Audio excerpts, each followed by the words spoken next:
The action takes place in the center of the dusty and hot city of Montgomery in the mid-50s. The sun is scorching, drying the earth and heating up the already tense atmosphere.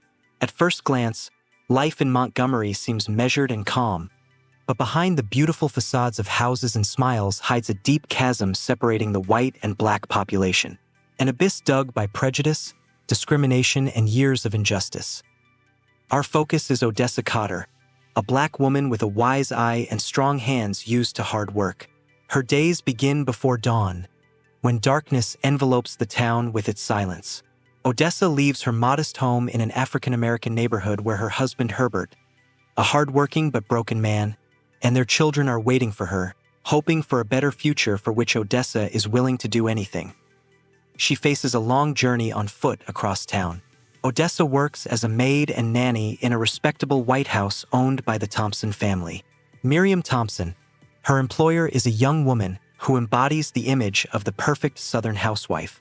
She is beautiful, educated, but her mind is raised in the spirit of old Southern traditions, where the place of the black population is clearly defined. Deep down, however, Miriam feels uncomfortable with the injustice around her, plagued by doubts and questions to which she cannot yet find answers. In the Thompson home, Odessa does her job with diligence and love.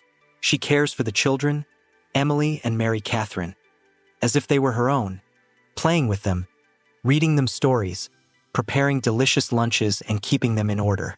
The children love Odessa and see her not just a maid, but a close person, a friend. Odessa becomes practically a member of the family, but only until she crosses the threshold of the house. Outside it, her status changes dramatically.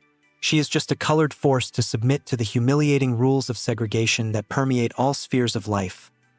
Odessa and her family, like many other African-American families in Montgomery, live in abject poverty. Their homes are ramshackle shacks located far from affluent white neighborhoods. They lack basic amenities such as running water and sewage. Odessa and her husband work hard, but their earnings are barely enough to feed their family. But poverty is not the worst of it. Far more painful is the constant humiliation and discrimination they face on a daily basis. They are not allowed into white stores and restaurants. They are forced to use separate toilets and drink from separate fountains. And most humiliating of all are the rules on buses, where black passengers must sit in the back and give up their seats to whites.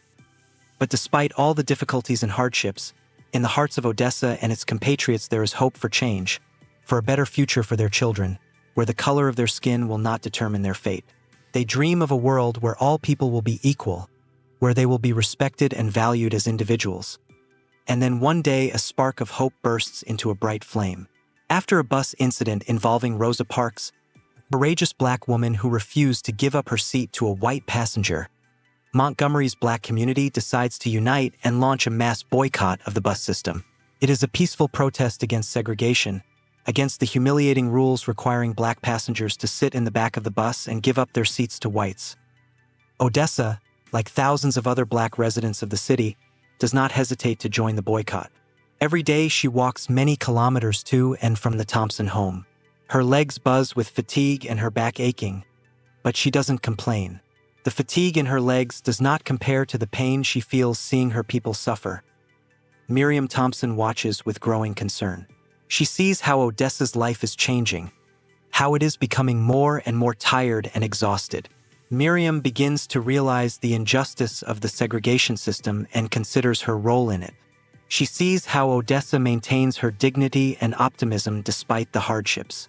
This causes Miriam to question the correctness of the beliefs in which she was raised. The impact of the boycott is felt throughout the city. Buses are empty, white businessmen are making huge losses, and the tension between white and black residents grows daily. At this time, Miriam's husband, Norman Thompson, a successful businessman, is a typical representative of his time and circle. He is extremely conservative and supports the existing order of things. He understands neither the motives of the protesters nor his wife's worries. For him, everything is simple. This is their place and this is ours. That's the way it's always been and that's the way it should be.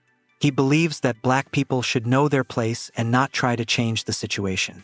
As Miriam is torn between her beliefs and societal pressures, Odessa continues her long and grueling journey home.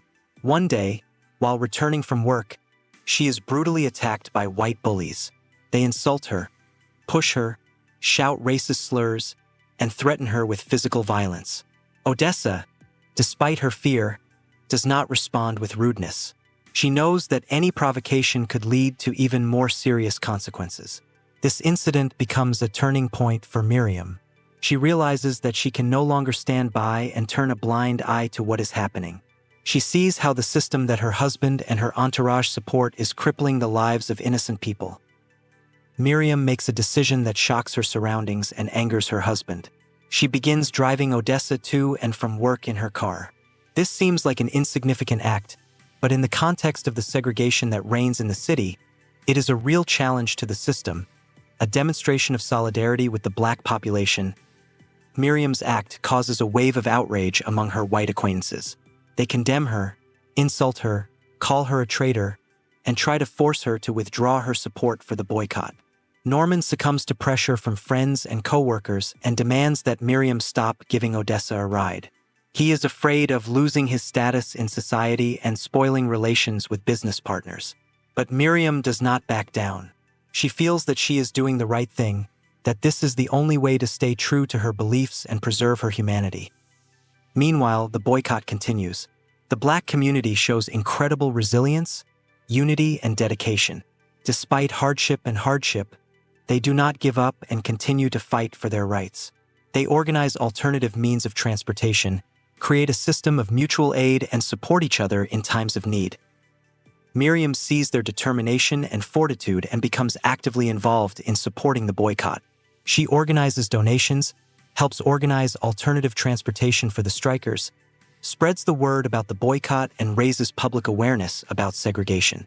She is risking her reputation and her standing in the community, but she is not afraid. She believes she is fighting for a just cause.